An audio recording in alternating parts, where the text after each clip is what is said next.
look, a redhead. Staring contest.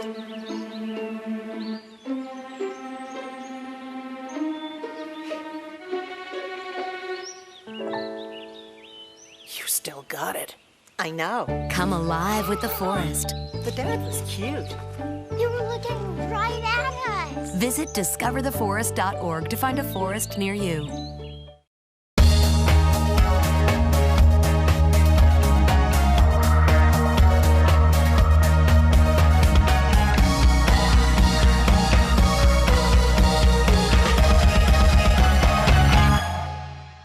Welcome to this edition of Lancaster Perspective. I'm Mike Miller. Thanks for tuning in today. My special guest from Eastland-Fairfield Career Center, Kelly Fuller. Kelly is the business partnership coordinator for Eastland-Fairfield. A lot of activity going on, and the big thing people talk about is a skills gap. There is a skills gap, and when individuals talk about that, and it's usually economic development people or people in the business community, what they're saying, what they're referring to with that skills gap is, right now there's a tremendous amount of people in the workforce, ages 55 to 65, and we might be in that category ourselves. I'm not sure I like where this is going. So what's happening is, regardless of whether this is in the medical field or in the manufacturing field or in any of the utilities, these individuals in our age group, we're starting to leave the workforce, and there just aren't a lot of people trained and skilled and ready for the workplace, trained in those fields. So that skills gap remains, where jobs like in the construction field, in the manufacturing sector, those are going largely unfilled. So one of the roles of career and tech education, Eastland-Fairfield being a career tech provider, is to deliver that type of education for high school and adult students so that they can start to fill those positions as people like you and I, ride off into the sunset. Right off into the sunset, yeah. So when you talk about, are these programs that are going to lead to a job in this area, or it's going to lead to another education degree or something? What's the step? Take us through the steps of a high school individual saying, I want to get into construction trades? Mm-hmm. Okay, perfect example. It could go either way. Right now there are a lot of jobs in the construction field. I think all one has to do is drive through Columbus, for example, and see all of the building that's going on there, both residential and commercial. People need to be doing those jobs. Individuals that are employed in that area, or companies, are looking for people that are skilled in those trades to be construction, be people that build. So if I finish a program like our construction program at the Career Center, I can immediately go to work in the field, or I can leverage that skill set that I have attained and then go on to a 2 or 4 year degree, or I can combine that. So career pathways can look different based on the individual and based on the So field. do you work a lot with local high schools, or the guidance counselors? We do. We have a great relationship. We serve 16 different high schools in 3 counties. We have Taste Valley and Pickaway County.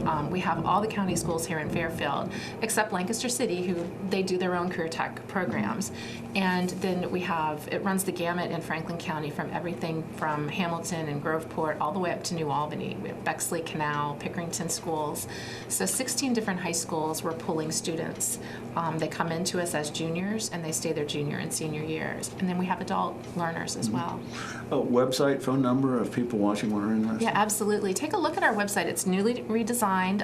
It's a great way to get information about what we offer in upcoming events. It's a great one. It's just eastlandfairfield.com. And on that website will be all the phone numbers and emails and contact information about all the different programs. Do you think people, over the years, it's always been, go to college, get a 4-year degree, do this, do that. You think the workforce is starting to look back at the trades? I think so. And I think it's because there has been that push over the last probably 8 to 10 years that everyone needs to go on for either a 2 or 4 year degree.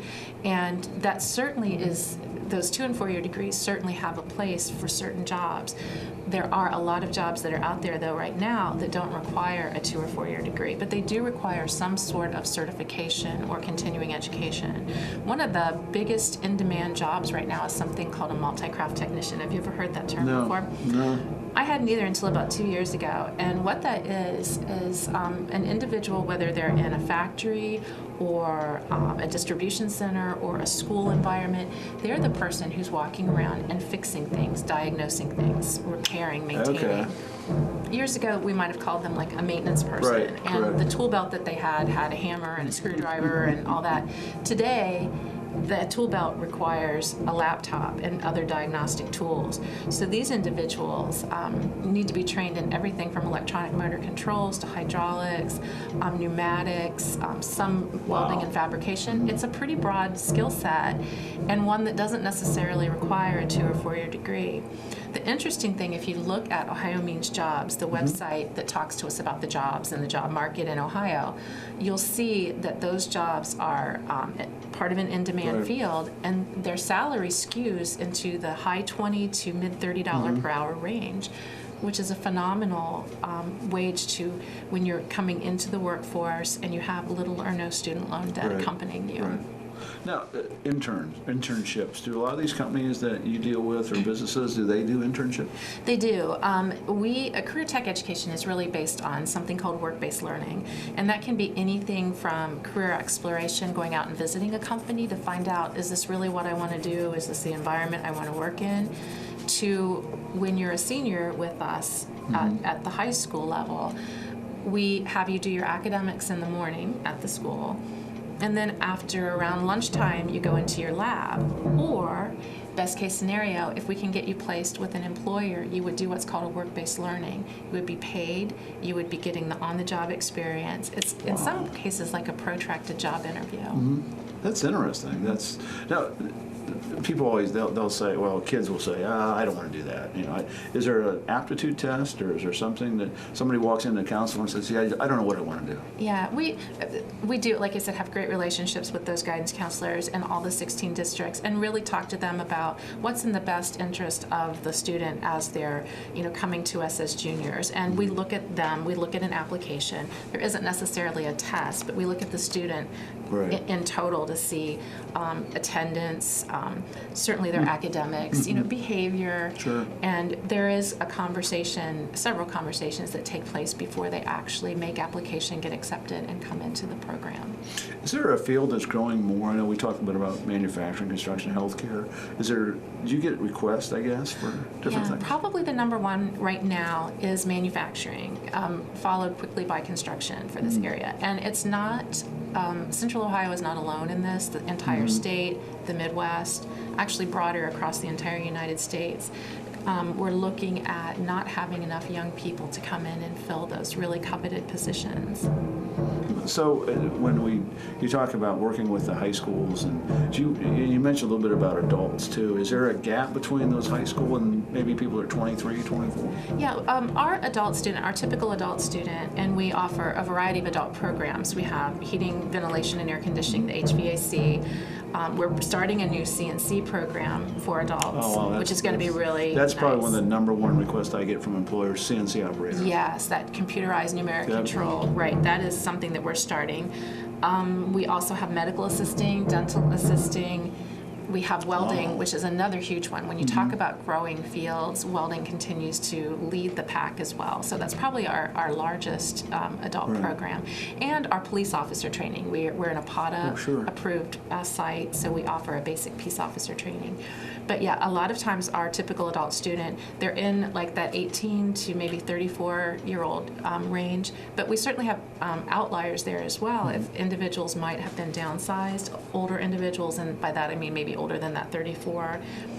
We have people that come to our class that are in their 40s and 50s that are re-careering. They just need a new skill set or certification to be more marketable. People always talk about I can't afford college. I just can't. Talk a little bit about financing.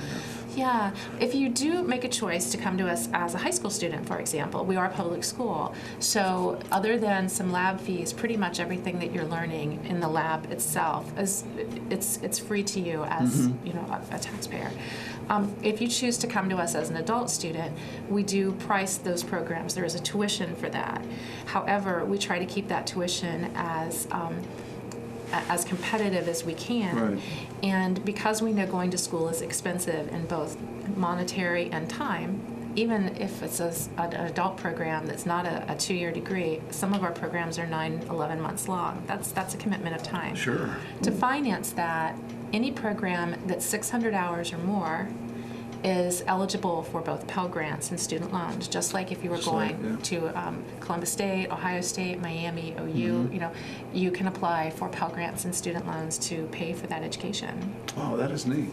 Open houses, do you have anything coming up? We did just have an open house in December at both campuses, but we are going to be having events throughout the coming year to open up the campuses, both at Eastland and Fairfield. Look for a groundbreaking here pretty soon. We are going to have 2 new buildings at the Fairfield site. Wow. And one of them is with the ESC, Fairfield County ESC. And the other building that we are working on will be serving adult learners in those skilled trades. We currently don't have a welding program for adults in Fairfield County. We have one at the Eastland campus. So this new building will have welding, CNC, HVAC, and this new multi-craft technician. Wow. So we're very excited about that. So that should be coming. We should be under roof early 2017 and start offering the programs at about that same time. Oh, that's fantastic. That is. Now, do you, as a as a group, do you talk with other vocational schools and see what's going on, see what the trends are? We do. Steal ideas? Absolutely, shamelessly. Steal. It looks really good. We'll take it. Yeah, we do. We meet formally. We are part of an organization of career and tech educators, so we do meet formally at least once a year in a conference, and then we have smaller groups throughout the year, and we're constantly benchmarking with one another, because as you said, if someone has a best practice and they're already doing great work, it's wonderful to be able to share with them. We're geographically separated, so we're really not competing with each other, so to speak, for the same students, so it's a good way to support one another in our efforts. Someone asked about veterans. I know veterans, a lot of them coming back. Do you get a lot of veterans that come in? We do, and not surprisingly, one of the programs that is most attractive to veterans is that basic peace officer training. There's a great requirement for physical fitness in the basic peace officer training. So recently separated military people tend to be able to meet that physical requirement. Right. They're also, accustomed to structure and to the order of things. So we do have veterans a lot in that program. We also get several veterans in our welding program and our HVAC. They're kind of represented, across the board. But we welcome and love to have veterans come in. They're able to pay for school, often with their benefits through the VA. And or with the Pell Grants and student loans that they're eligible for as well. We talked a little bit about internships, but talk about job placement. I mean, I know people will say, oh, I have a degree in this and I can't find a job, but talk a little bit about just job placement in general. Yeah, we really, our goal for both high school and adult learners isn't to get you to finish something. It's to help you with whatever that certification is to launch you to the next place. So we're looking forward all the time with both adult and high school. So our goal, especially at a career in tech, is back to your earlier point, to either get you placed in the world of work, working in the field that you've been trained in, or to get you to that obvious next level of education, whether it's a 2 or 4 year degree. So we do work with our students. We have something embedded in our high school called 21st Century. So all of our juniors and seniors have to go through the 21st Century program, which means they're taught on how to write a resume, how to do a job search and find out information, what to do during an interview. Turn off your cell phone. Turn off your cell phone. Put it away. Shake someone's hand, make good eye contact. And then once you do land the job, how do you maintain that job? What are good workplace practices? Right. Showing up every day, being on time, being responsive, being a good team member. So we have that 21st Century already embedded in the high school. With our adult learners, we also work with them on resume building and interviewing skills. And they also get an opportunity for that work-based learning to go out and maybe, if they're in the dental assisting, for example, work in a dental office for 4 weeks and really learn about what that's like. And a lot of times then that employer will say, this was a great kind of really long job interview, and maybe I can hire you or refer you to someone else I know who's hiring. Sure. What we talk people talk in general about, well, the breakdown between males and females, because females sometimes will say, well, I can't be a welder, but that's not true. That's not. No, it's not true. And we do one of the state measures for us is what they call non-traditional students, and non-traditional. Even though this sounds strange to say it in 2015, but non-traditional might be a female who's a welder or a female who's in the police program. A non-traditional might be a male in the dental program, for example, or the medical assisting. So we're very mindful of those numbers. And we do want to make sure that we're giving equal access to that training and to those different employment opportunities, regardless of gender. Sure.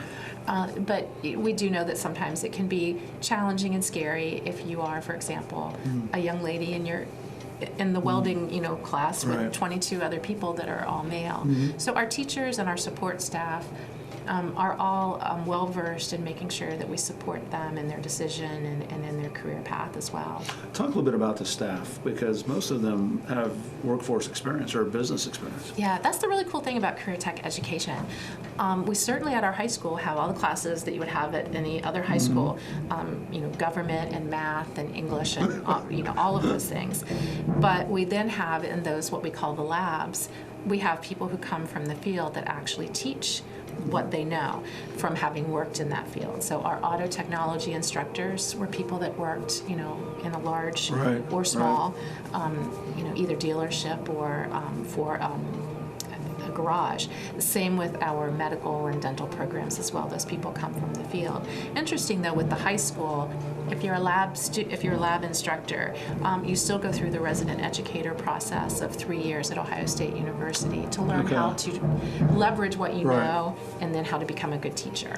Wow, that's when you look at how things have changed, futuristic. What do you see down the road for education or vocational schools? I think we're going to continue to see this trend for a while of manufacturing returning really strong to the state, which is good news for all of us. Sure. Yeah. I think we're going to also simultaneously continue to face that challenge of how do we get young people interested in those careers. I worked in a factory in the summers when I was in college to pay my way through school. And it was hot and it was dirty. And there were some maybe unsafe practices. Today's factories don't necessarily look like that. They're much more automated, they're cleaner, there are robotic pieces that are in place. So it's trying to educate young people and their parents that today's factory, today's manufacturing environment doesn't necessarily look like what it looked like when Right. you and I were younger. So it's not necessarily a bad choice for someone. In fact, can be a very good choice and a very good opportunity. Do you ever get into the junior highs?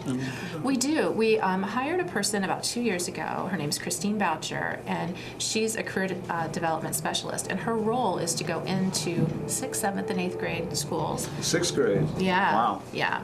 And start talking to young people and their parents who we know are huge influencers.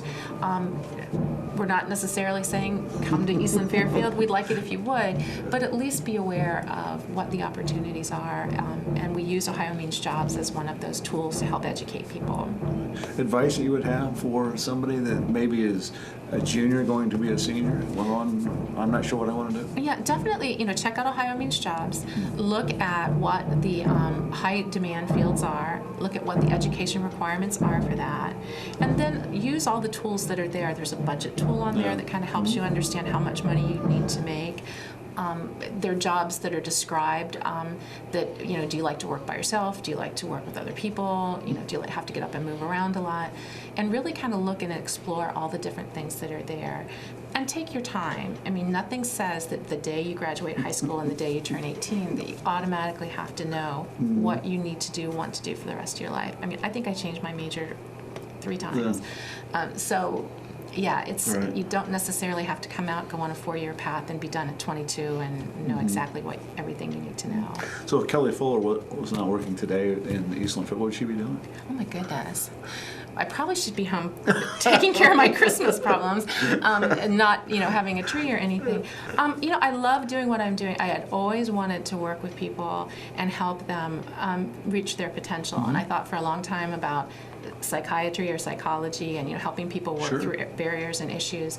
And I think I'm exactly where I need to be. Workforce development is an exciting place to be. When it goes well, businesses are happy, they're getting a good, trained, skilled workforce, and individuals are happy because they're able then to have a rewarding life and a lifestyle that they aspire to. So I love doing what I'm doing. Can't see doing anything else. What's Kelly doing in her spare time? Travel. I know you travel quite a bit. We do travel. I do like to write. I like to write a lot. Like poems, stories? Poems. I won't tell any on here. But yeah, poems mostly. Do like to write. I do like to cook, actually. So we do a lot of cooking in our house and exploring different ethnic foods and cultures, and it's a lot of fun. I know you're traveling. You're going to travel here in a little bit, and you've been overseas a couple times. I had a great trip to Ireland and Wales back in the spring. Wow. Yeah, that was wonderful. 2 weeks. Was there. that a family?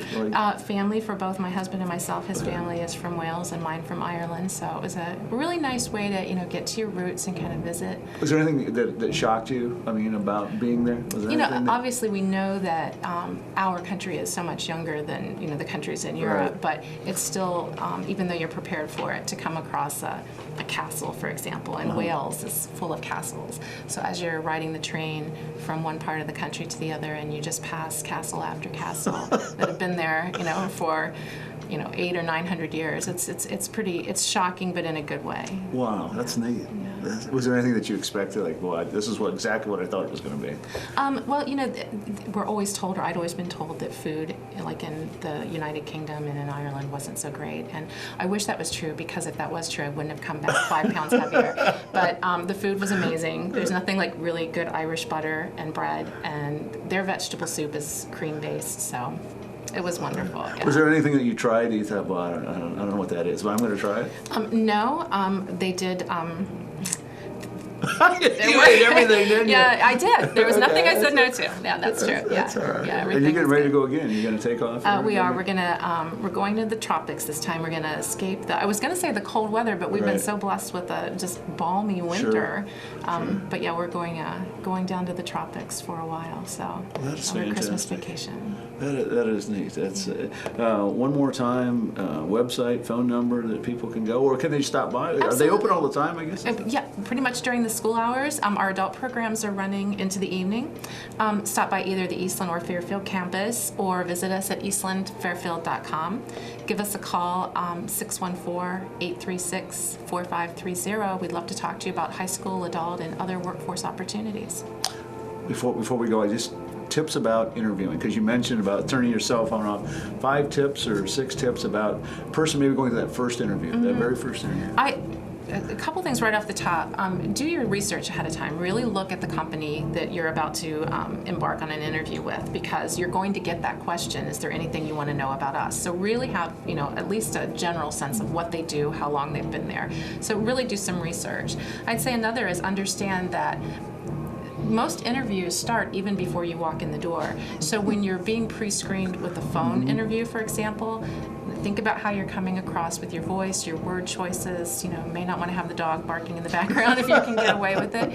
And also understand in that same vein that when you're pulling into the parking lot for an interview, there are a lot of security and surveillance cameras. So you may be being observed before you even realize you're being observed. Good point. So don't throw, trash out the window, or, I know these things sound common sense, but these are things that we've actually had, people experience.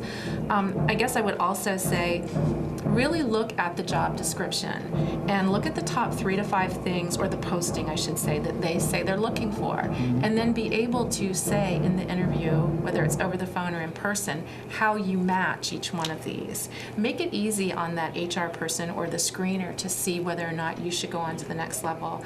I'd say the final thing would be, and this again sounds like such common sense, but really make sure that you don't have any grammar errors, there's no misspelling, that it's clean, that it's nice, whether it's an actual hard copy resume, or most likely anymore something that you've emailed or uploaded to someone, because those things will take you out of the running almost immediately. So the dress, if somebody goes to an interview, I guess dress depending on what the job is? Yeah, absolutely. You want to make sure when you're at the interview that, you are professionally dressed, regardless of what the job is, nails clean, hair clean. Again, these are things that seem common sense, but if you haven't interviewed, or you haven't interviewed for a long time, just some good reminders for you. Kelly Fuller, Business Partnership Coordinator with Eastland-Fairfield Career. We appreciate you being here, and have a safe holiday and be safe on your trip. Thank you, you as well. Good to see you. Thanks for tuning in to this edition of Mike's Perspective. I'm Mike Miller. Remember, until we meet again, let's make a difference.